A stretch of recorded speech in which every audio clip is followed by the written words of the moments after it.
victory against that company.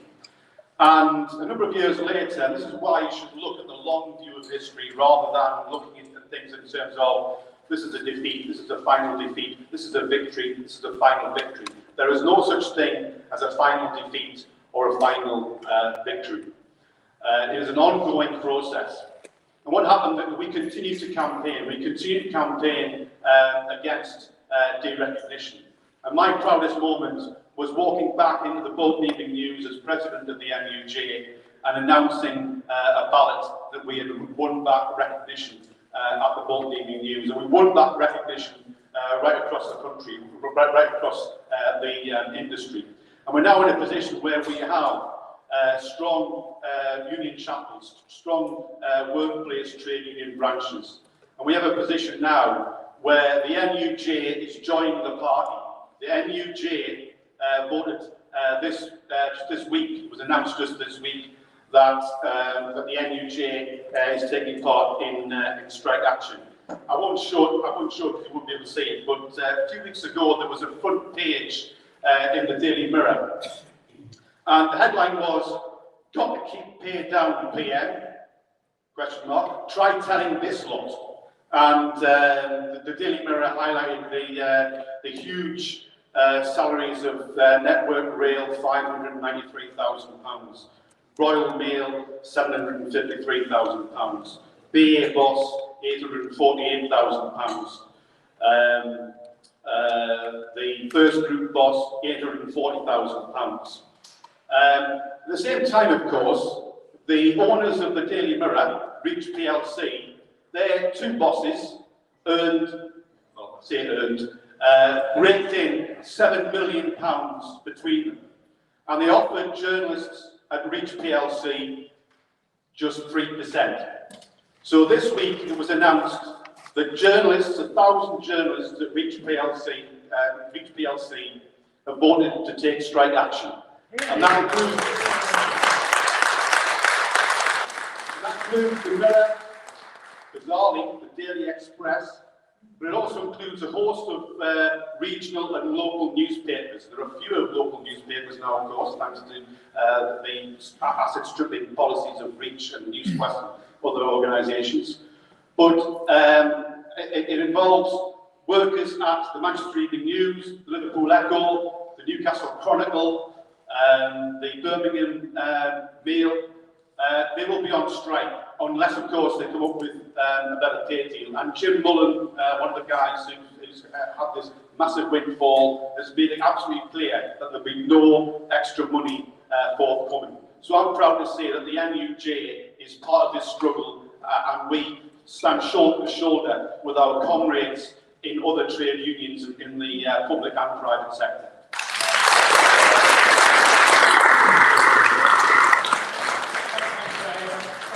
I fully endorse, and it was a great ballot. The result was fantastic.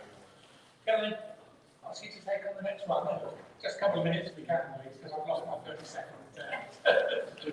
Thanks very much. So my name is Amin Hadi. I'm chair of North West Units of Black Members, and I'm chair of TUC, North West TUC Black Members Committee. And I'm also the Assistant Vice Secretary of Salford City Unison. And I think I only want to say very briefly, and I'm sure you've had a lot of speeches today, but for me, the takeaway is solidarity is the most important thing about doing my what we need to be doing is we need to be striking on the same day. It's pretty obvious to me that all of us need to be out together to bring this government down, whichever government it may be on the 5th of September. And there are a million and one reasons for that. I don't need to tell you the reasons for that, but I think we're starting to feel our power, and therefore we need to raise our aspirations about what we can do to change the world, as well as change this government. And what's going to change it isn't, unfortunately, waiting for a Labour government. What's going to change it is what we do ourselves to build a strong Labour movement that's willing to challenge the employers. But we have to challenge them not just about their profits, not just about the way the system runs. We have to challenge them about fighting racism. We have to challenge them around their policy around Rwanda. We have to challenge them about their policy that will mean the destruction of our planet through climate change. We have to challenge them on their fake concern about the Ukrainians when they're willing to continue to support the Israeli government and war against the Palestinians. The trade unions are a lot more than just supporting our wages for another pay rise. Trade unions are a lot more about fighting for the sort of world we want to see that brings people together and puts people before profit. And I think we need to focus our activities on building that solidarity, building a bigger trade union movement within our unions, and reaching out to people that haven't been involved before. I'm going to plug particularly the campaign to stop Rwanda. When I was a kid growing up in West London, I had the NF that were quite large at the time, and they used to tell me to go home. I only lived down the road at the time, so I didn't have far to go. No, that's what they meant. And now we know it's even worse. They want to send me to Rwanda. Let's not joke about this. This is serious. When they passed that legislation for the Nationality Borders Bill, it meant that 6 million of us whose parents weren't born in the UK automatically can have our citizenship removed and removed from this country without any recourse to the law. That's the power that's been given to Preet Patel. And that's the threat to every trade unionist, that's the threat to every black person in this country, that's the threat to everyone. It's not just a threat to refugees if they get away with this. And that's why it's so important we stop every flight, it's so important that we mobilise, stop every immigration raid. I was fortunate enough to be in Chiltern on Friday night. Someone gave us a call and said that they were trying to raid and send back a waiter who worked at a local restaurant. We surrounded the van, we stopped the van to be able to leave, and in the end they had to leave empty-handed. And we need more of that.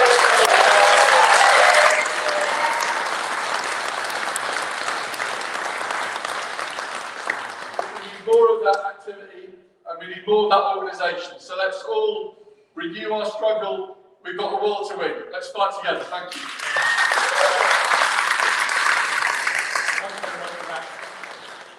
Absolutely important fight. I stand absolutely with that. Rena Wood's our next speaker. Unison. Thank you. I want to thank you organisers for giving me an opportunity to speak here today. At Unison, we've got more than 1 million members, and the majority of our membership is women, and the majority of those are low-paid women. And we organise in 7 sectors. Now, don't ask me, because it's like naming the 7 dwarfs. Actually, I can't name them as it happens. But what I think is fundamentally important, 2 fundamental principles that have been referred to several times throughout today. One is history, and it is fundamentally important to know our history, because if we don't know our history, we don't know where we're going. And the second fundamental point is young people, because young people are our future. And we have to educate and organise them.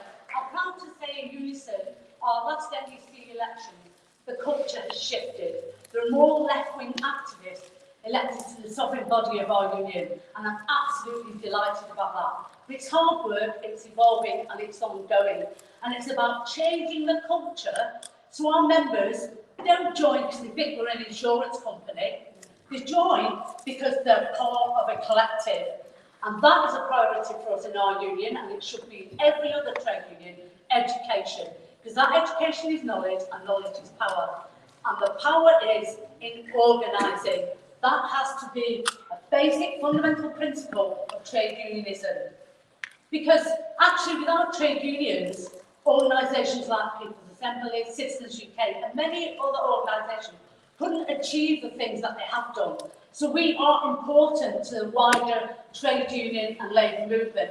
And we have to ensure our future is organised, because we have explained to people what our role is. And our role is that collective, isn't it? It's like families when you have a gathering at Christmas time or Easter. Everyone's got that rogue uncle or someone that's straight off the path. But we don't abandon them, do we? No. We look after them because that's our family. And that's what Unison is to me. It's my collective family. We're a very broad church, and I love that about it. And before we became Unison, I was in a sister union called NALGO, and only irony. 2 Conservative members of NALGO took us to court because we had a massive campaign called Make People Matter. They didn't like it because they said it was political, or we didn't have a political mandate. Yeah. So we had to ballot, I mean, now you have to do it every 10 years. So we actually got a yes vote, which was fantastic. So Manchester Local Government Branch, who I was a member of then and still am, we sent a massive big thank you card to those two Tory members, because on the back of that, we were able to have political campaigning. And that's the issue, and you'll hear later, in terms of the media, they are no friends of ours. NUJ members don't have control, editorial control, do they? They're not our friends. Who owns the media? The likes of the Murdoch, the billionaires, those who got rich off, they haven't sold their labour like you have, and I have. We create the wealth in this country, working class people. And it's the trade union's duty to look after working class people. We are the future, we are the many, they are the few. Long live trade unionism. Thank you.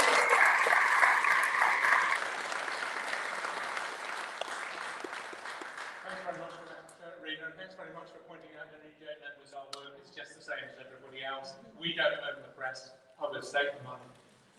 Questions? We have time for some questions. Yes. Hello. Unity is absolutely crucial. Unity for what's coming. Now, this is where I really have to ask for your logic. Have you all heard of a thing called the Great Reset? Yes. Right. Can I please, the World Economic Forum, those mad billionaire bastards who meet in Davos have got tyranny and fascism planned for us. It's called the Great Reset. It's coming down the track like a flood express train. Please, I beg all of you, read up about the Great Reset. The Build Back Better. You've heard Boris say it, you've heard Trudeau. The truckers in Canada are standing up, the people of Sri Lanka have stood up, the farmers in Holland, everywhere else. Freedom has got to be the central message, and unity will all come together. Don't worry about isms and origins that unite us. We've all got to come together, because these bastards are coming at us with technology. Look at China, a modern city in China, how they're controlled by 5G and artificial. Do you have a question in there? Yeah, I do. Do you know anything about the Great Reset? Anybody want to pick up on that? Oh, Sorry. it's the last. Well, the word reset is used an awful lot at the moment, but what we don't, I think a lot of us don't know about is the Great Reset. So we hear Boris was going to reset and reset and reset. I don't call him Boris because his full name is Alexander Boris de Piffle Johnson. So I call him Piffle most of the time. Can I slightly say, warn people about 1919? In 1919, Britain came closest ever to a revolution. In 1919, the police in Liverpool and in London put on strike in support of the workers. Right? Churchill, who was Minister of War, sent a battleship and 2 destroyers up the Mersey. At the time, we had the cleverest Prime Minister we probably ever had, and that was Lloyd George. He was very, very clever. When he said to the unions, right, you have all the power. If you want a revolution, you can have a revolution. We won't be able to stop you. Who is he talking to? He was talking to people who for the first time ever had got knighthoods, for the first time ever had become MPs. There was no revolution. So when we're talking about the Great Reset, which I agree with you, we really have to find out more and more and more about. Starting, of course, is on the inside of that. We've got to find out more about it, but please do more than shout.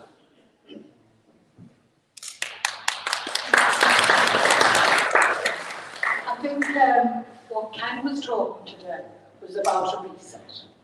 We've got to take the initiative now. We've got to step up. And if we call it a reset or a step up, and the point being is we should no longer be talking about speaking truth to power. We should be taking power.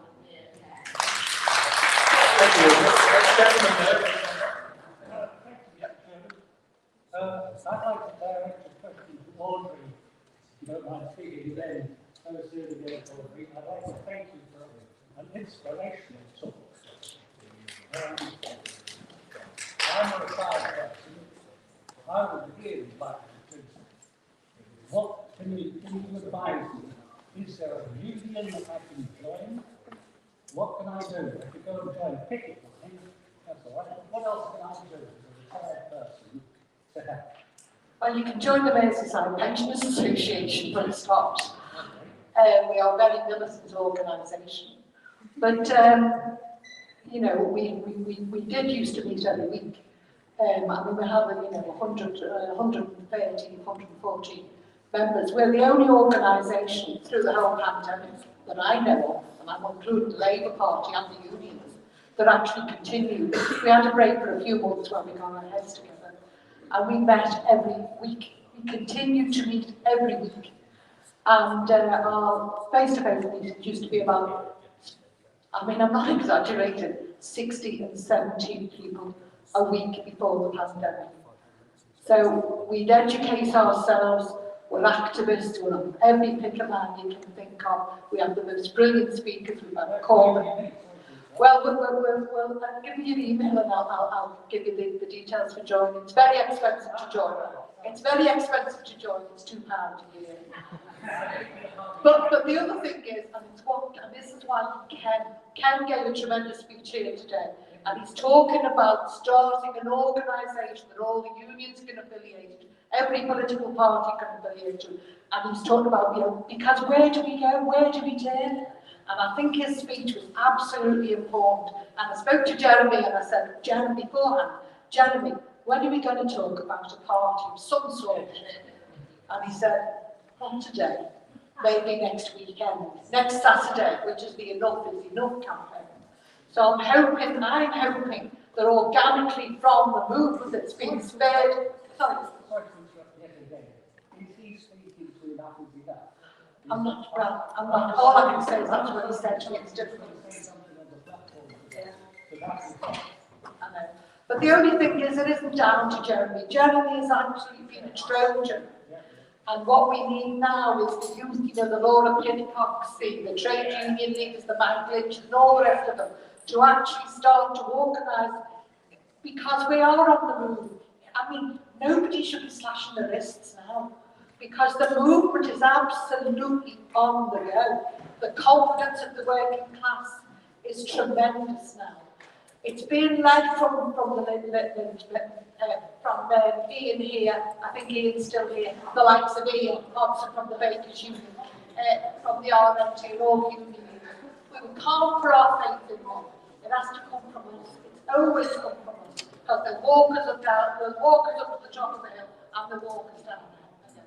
But people like Ian and Laura and all the rest of them, and I'm sure that they're like, no, Ken will be a part of it, but definitely like of Jeremy will be supportive in that role, I hope. I've got no magic answer, but I am looking forward to that happening.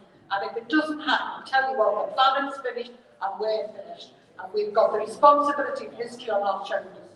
Absolutely the responsibility of history. And if we don't do it, we'll fail as a planet and we'll fail ourselves. Thank you.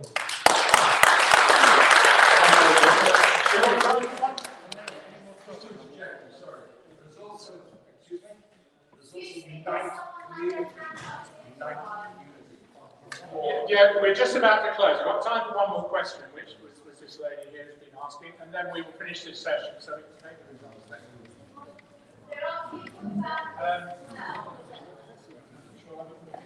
I'm going to stand up here. Sorry, Dave, I've got a sore throat. I was speaking to Don't walk off with that. Okay, I'm a local union activist. I'm actually suspended in January. I work for a large corporation in Fire and Iron. We have 8,500 members in our union, and we're growing. We've got youngsters joining. We're experts on the Facebook page. What is the general strike? I want to know more, because people really ask me. And obviously I know a lot about closest house recently, I know a lot about striking, I know about the laws around striking. We need to understand, if we're going to explain to members, for me to break the law or break the rights, I get that, but I need to be able to explain things that I don't really understand it.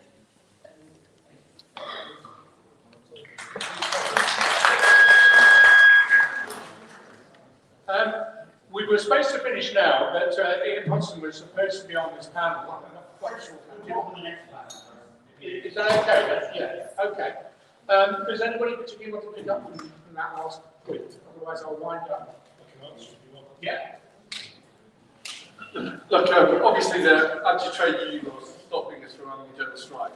If you said to workers in my workplace, over austerity even, if you said to them, we all strike together, would you come out? They'd say yes. Automatically they'd say yes. And the only thing they're holding them back maybe is trade unions aren't willing to break the law, are they? So that's where we are at the moment. So rather than getting involved in the debate about what is and what isn't a general strike, what's important is that your union balance people, take strike action and coordinate it with other unions for the same day. Effectively, we'll be out on the same day. I think the post workers are out on the 26th of August. I think others have planned to join them on that date. I know the AQA strike in Manchester is going to come out on the same day. Hopefully, the RMT and other trade unions will start to coordinate their days, so we'll actually, in effect, become a general strike in practice. And I think that's hopefully the most effective way to get to the point where we're all out together, fighting together.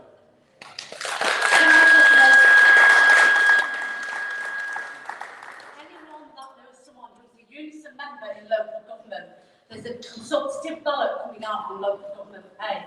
Because of those anti-trade union laws, we need to meet that 50% threshold. So can you please ask them to vote to reject the craft offer so we can go for industrial action? Encourage them to please send the ballot paper back. Thank you.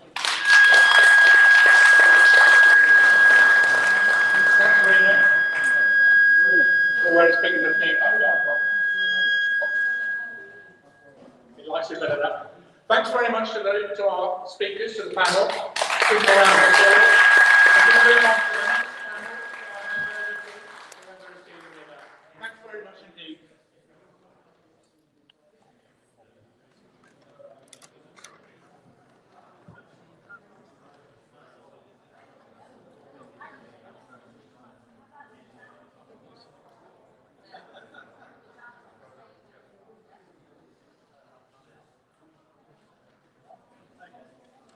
Okay, Ian.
Everyone, you might have seen these cards from Cliff.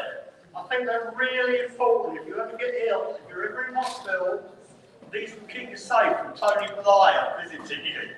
So all take your Blair watch cards and enjoy. And Starbucks. Well, you get the Boris ones in next week.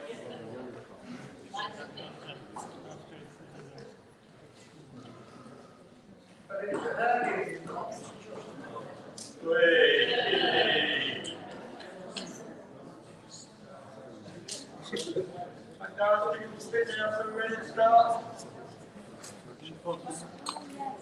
take your file watch cards, it might help you in private.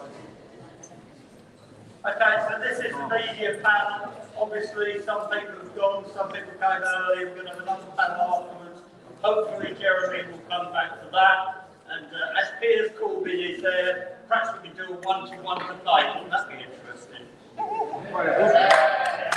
take two for that. I think it should be put on a Madison Square Garden rather than free speech. Okay, so sit down, Piers, your time will come. Alright, so, media panel. Anyone here watch the BBC? Anyone here believe the BBC? So what we've had is journalists who report what's happening in Russia. Well, they get a Nobel Prize. Meanwhile, the important journalist in the world, Julian Assange, is rotting in prison for telling the truth. So I think we should start with that, and then we go through everyone, then we'll so on, and really welcome questions on this. Okay? So, comrades, thank you very much. This is Stella Assange. Let's have a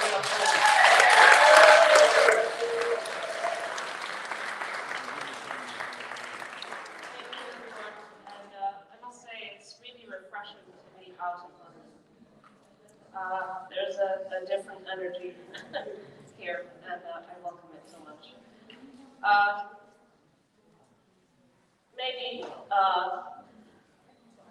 I won't repeat what I said earlier. I just want you to, Julian, as I know him, I see Julian now about once or twice a week, which is wonderful, because during the lockdown we weren't able to see each other for months on end, and I'm able to take the children to see them on weekends, and we go through layers and layers of security and pat-downs. The children know what it's like to have to be searched, patted down under their feet, inside their mouths, behind their ears, and have the the police dogs sniff them from head to toe when they go in to see their dad. And once we're inside Belmarsh prison in the visitors' hall, we sit amongst about 40 other prisoners and their families, and we have about an hour and a half together, or an hour. And we're just a regular family, but we're forced apart. And Julian is surviving this because he knows that he has enormous support, and that in spite of the monstering of his reputation, decent people can see through what has been done to him, and that he is being punished because of his integrity and because he has put his life on the line in order to defend our rights and our democracy and our right to the truth. Now, Julian faces a 175-year sentence if he's extradited to the United States.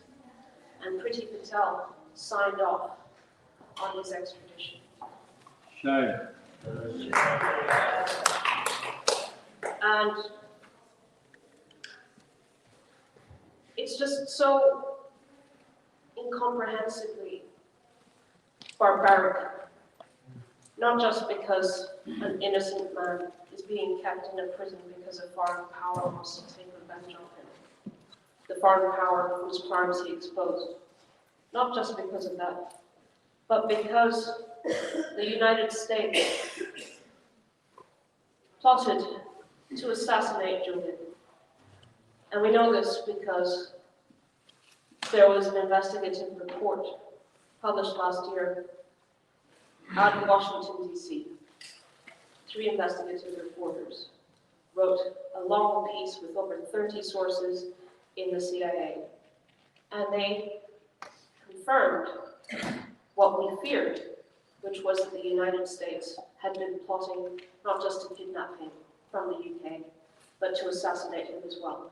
How can Priti Patel possibly sign off on an extradition of a journalist, but of a journalist who has been the victim of a murder plot?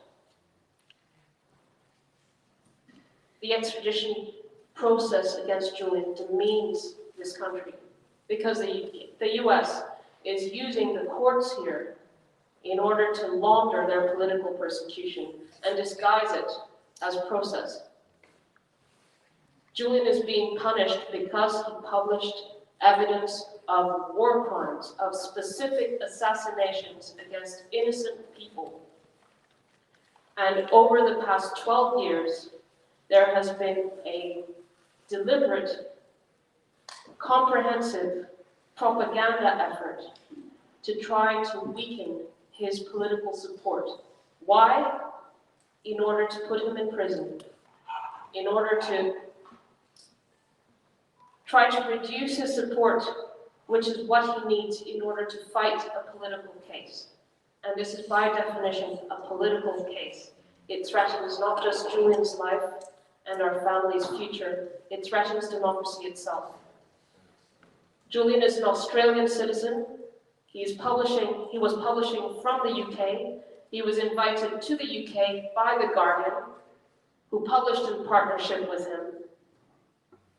And he is fighting for his life. And those in charge here have to know that the public, the British public, see this for what this is, a political persecution that is being carried out within these borders in order to punish a journalist for doing his job and for defending victims against a superpower that waged an illegal war that led to the deaths of hundreds of thousands, if not millions. So, well, not enough. The Guardian, when it puts its mind to something, sorry? They have a responsibility, a duty to their source. Guys, Their can we ask partner. questions afterwards? Let us finish, then we can pass the microphone, yeah? Okay. All right, so let's get it.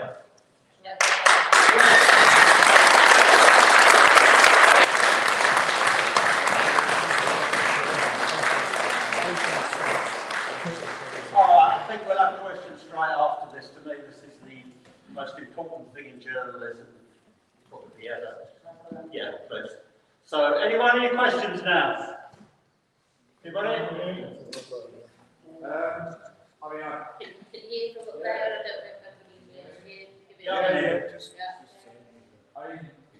CXC here recognises the issue. I was on the mass marches back when this whole thing started. Like, to see the way the Guardian destroyed, they built themselves destroying the evidence for the security state here in the UK. I guess that for me, I want to know what I can do. I want to know what your strategy is right now, so I can best support it and we can best support it. What you can do is obviously come on the 8th of October if you can to London and be part of that human chain, which will be epic. It's never been done before, surrounding Parliament. Write to your MP. That's really important. Julian's case is actually very clear-cut when it comes to, what is right, what is clear for what a democracy should be doing. Amnesty International has been campaigning on this case.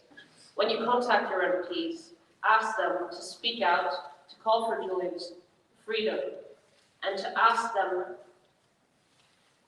why they don't. Show them what Amnesty International is saying, what the Council of Europe is saying, what the Reporters Without Borders are saying, that this is a politically motivated persecution and that Julian should be set free, and that it is an attack on press freedom and on our right to know. Sign up to the don'textraditeassange.com newsletter, because that can keep you up to date with what's happening, not just in the case, but any articles or interviews I or Julian's father or brother do. It's the best way to stay on top of things. And that's where you can also sign up for the human chain, don'textraditeassange.com. And there are constantly actions. I'm on Twitter and I have open DMs.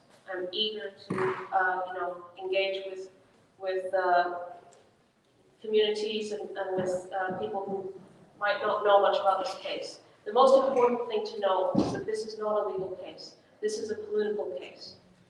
Its outcome will depend on people's awareness about what this case is about, because there's a trick in the books in trying to turn what is actually political into process, into complexity, into something that you can't engage with. But at its core, this is a vicious attack on not just press freedom, but our right to know. And that's what is being defended. And Julian, his life depends on this extradition being blocked. And in a political case, there is no such thing as a court that just floats above everything else. Perception is everything, and that's why a growing awareness and engagement in this case is absolutely necessary in order to save Julian's life.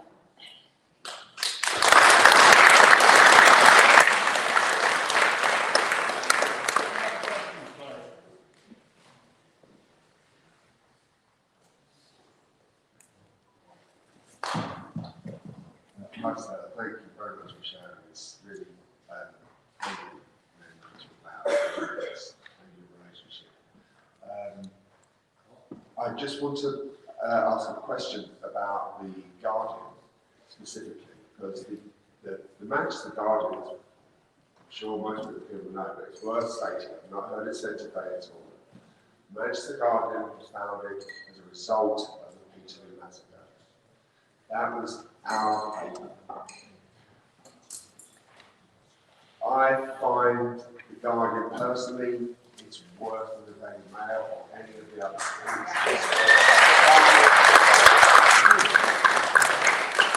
And yet it seems to be enduring as a source of information and reference for the left, which beggars belief to me.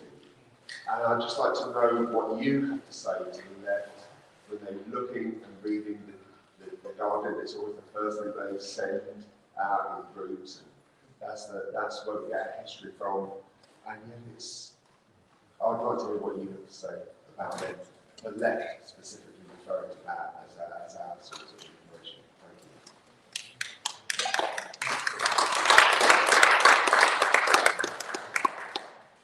you. Well, it's tricky for me, because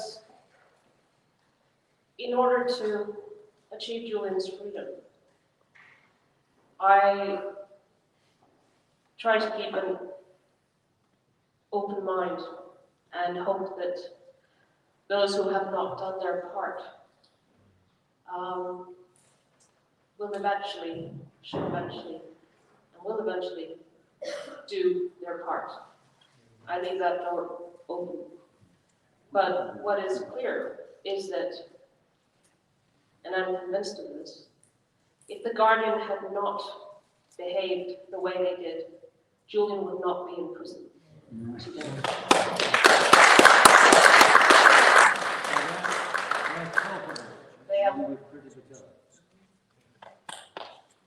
The Guardian has failed its duty repeatedly, not least in 2018 when it published on the front page of its paper a entirely fabricated story, which is now a reference point the world over, from the Washington Post to many others, who use this as a case study of journalistic malpractice.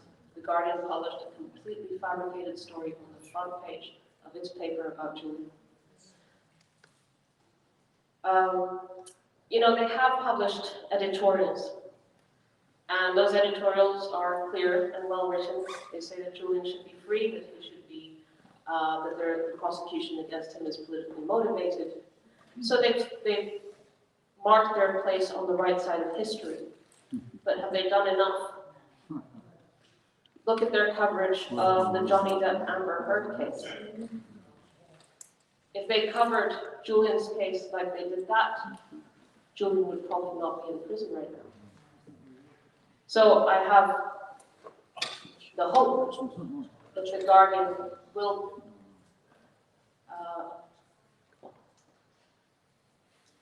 do better, because it does have a duty of care to its source and its partner. And the Guardian published the same information. The Guardian, on the same principle, could be prosecuted on the same principle as the US is prosecuting Julian. There is no difference, legally speaking, with what they're accusing Julian of. So, I have to be diplomatic.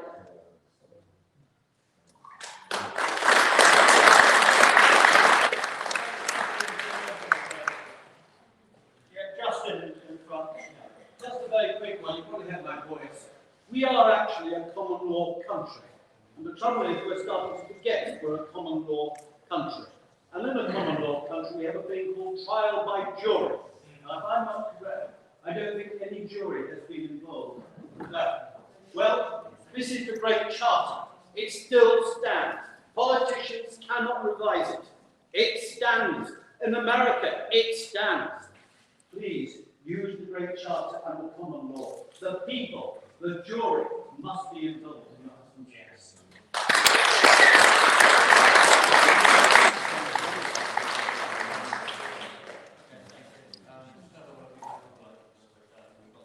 If you don't already know, the Britain's Protection Park just down the road, you can see it when you get outside. We've got a question and answer session and film show, so we'll find all about the case. So that's at 6:30 tonight. Hope you'll all come to that and we'll stay on for it. Okay? So stand ready there again for that. So thank you.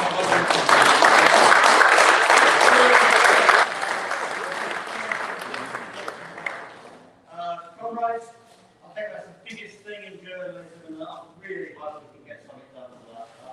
Comrades, Ian Hodgson, President of Baker Jury.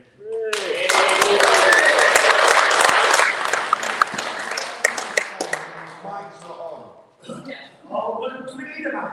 No. Listen, how long we can I mean, obviously, I had a great privilege of taking part in the Zoom meeting of recent years. Stand up. I mean, you want me to stand up? Yeah. You've seen me as well. You need a microphone. Yes. You need a microphone. Yes. What's going on? Normally, everyone is you. But listen, obviously, the first thing we've got to say is, you know, Assange should be free. Julian Assange should not be in prison. You know, we can't pride ourselves on being a democratic country, but we're so afraid of our shadows, we lock up journalists that tell the truth. Because that's all he did. He exposed the reality of a war that killed over 1 million people, and he exposed the people responsible for those deaths. That's all Julian Assange does. That's what journalism is. Journalism is about exposing the power. And if you don't have journalists that can do that, we ain't a democracy. And you can't go bragging on a world stage. You're a democracy when you lock up journalists for telling the truth to the people. Because if you can't tell the truth to the people, then ain't a democracy. And that's what this is about.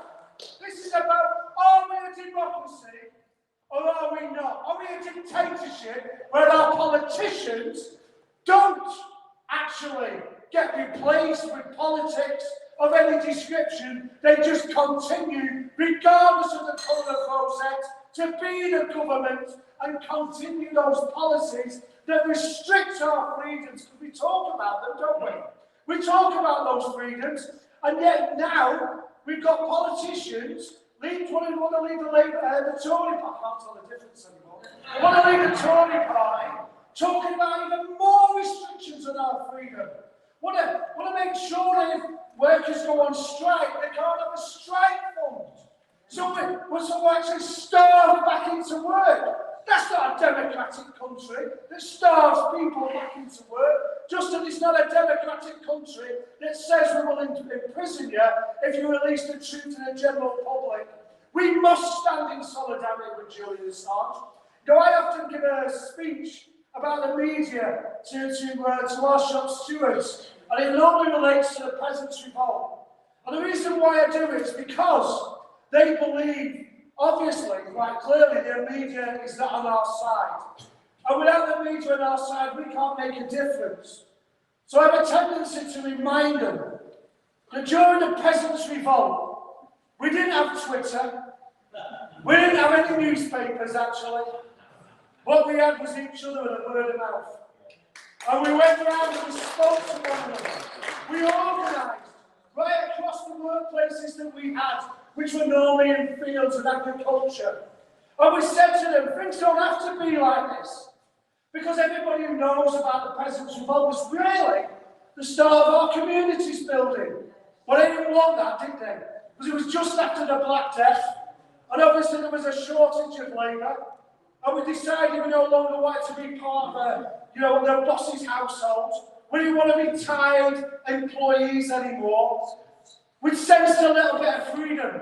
We understood there was an opportunity for us to go out and build a different world for us, where we can thrive and we can prosper.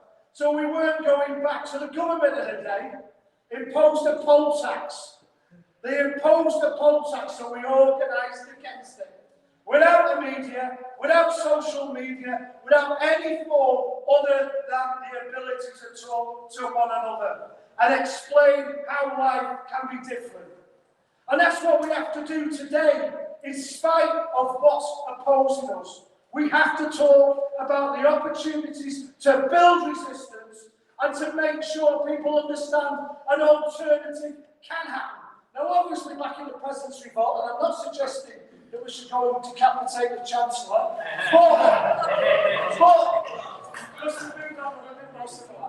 but decapitating politicians, I don't mean in a physical sense, that go around talking about freedom while removing them, is not the type of politics that will bring the change that we need to see in our society. And what's really, really disappointing is to see Keir Starmer, a human rights lawyer, not coming out in support of the right of journalists to speak the truth to power.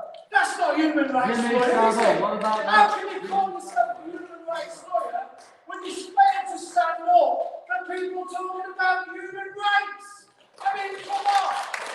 Come on! We have a working class population that has the ability to understand change when we talk to one another. We don't need a media on our side.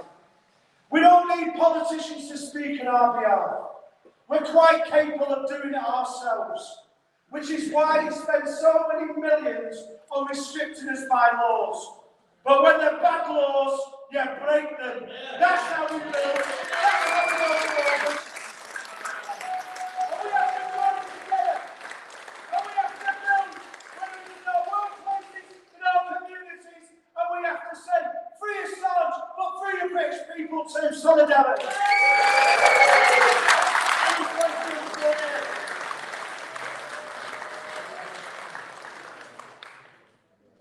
Hands up, any questions? You're up on the back. Can you come and get the mic?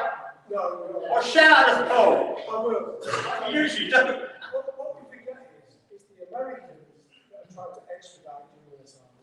What pressure do we put on Biden to stop this? I mean, from my point of view, what we have to do as a people is we have to come together and support the Julius Assange campaign. But we have to do it in our trade unions. We have to explain to people in our workplaces, because they only see the media that they get. We have to speak about the alternative and why this is an important case for them and the future of their children. Because this is about their right, their children's right, to be entitled to know the truth.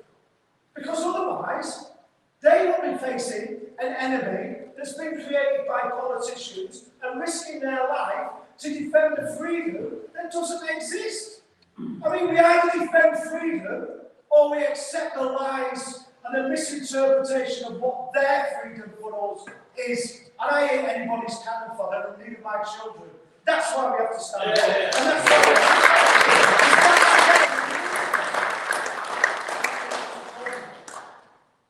Can I say, these laws are created by a bunch of despots that, as Justin knows, we don't have to comply with their corporate laws.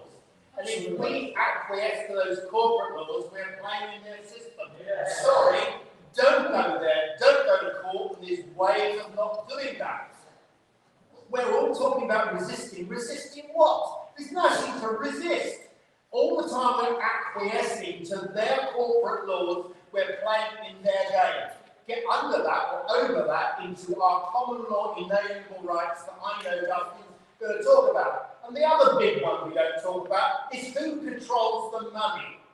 The money supply is where all the control is, because all of these media outlets are controlled by money.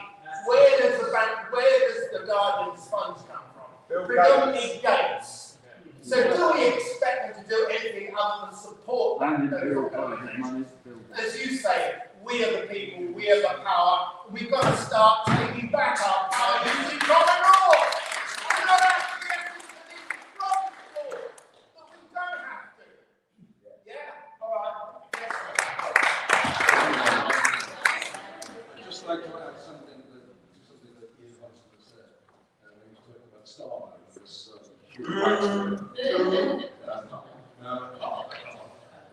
in case people do not know, I'd like to mention that as the Director of Public Prosecution, Starmer has blood on his hands.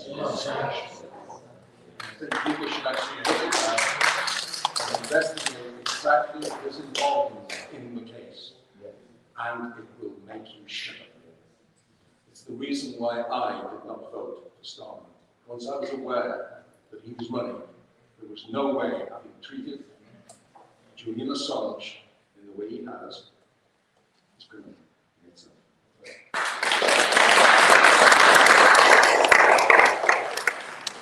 Anyone else? Can we move on? Anyone else, sorry? Yeah, no, you can.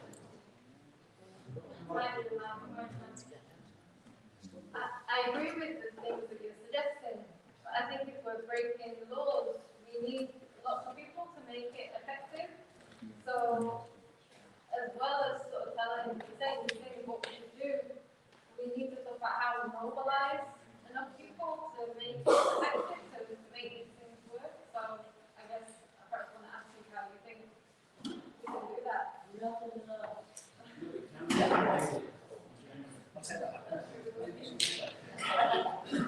No, I absolutely agree. That's why I also was saying, if we're going to do this, we have to organise in our workplaces with the trade union movement, also for the community too. There's lots and lots of community groups out there that actually, for whatever reason, are excluded from the labour movement, that they're left to their own devices, they're left to and they don't receive the support that's necessary. I mean, we talk about communities, we talk about them all the time. We talk about how wonderful they're doing, when they've got a pantry or they've got a food bank. Whatever they do nothing. And we need to work with those community organisations. We need to build our power. Because we are very powerful people when we realise our strength comes from somewhere. It doesn't come from division or hate. They use division. They use division to keep us divided. Be afraid of your neighbour if they look different from you. If they speak different from you. Oh, those people are coming over here and taking your jobs, and they're taking all your benefits, and they're taking all your houses. All of these things are done by politicians. They're all political. Yeah.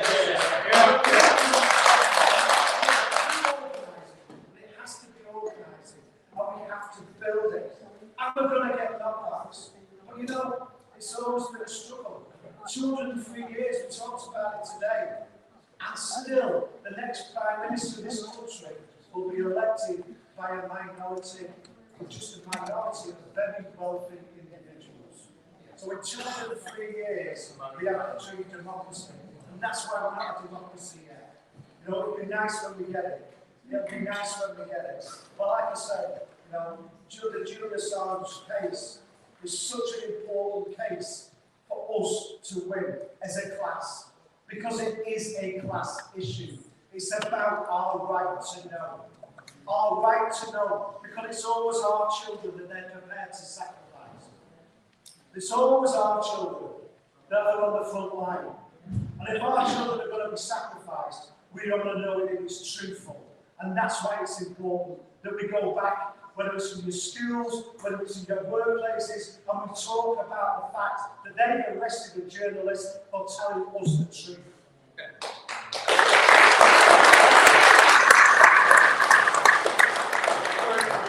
A couple of things.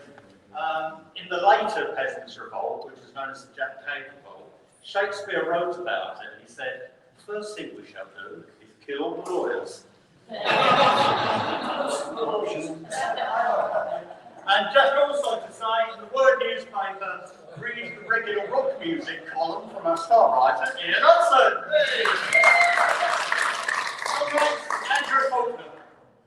Hi everybody, I've come here from really North Wales today.